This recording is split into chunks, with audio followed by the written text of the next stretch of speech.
नैहर हम जाई बहारा हम करब ड्यूटी तू पढ़ाबू का कहरा।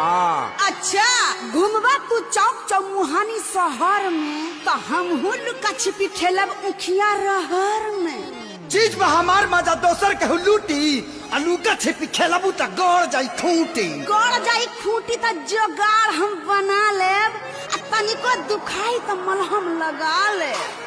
जदि तू गोरी नई हरवा में जाइबू जदि तू गोरी नई हरवा में जाइबू नई की हा नई सवतीनिया ले आई बरे लाला मुनिया के माई नई सवतीनिया ले आई बरे लाला मुनिया के माई। जब तू माला मुने आई बसवतीनिया जब तू माला मुने आई बसवतीनिया हर में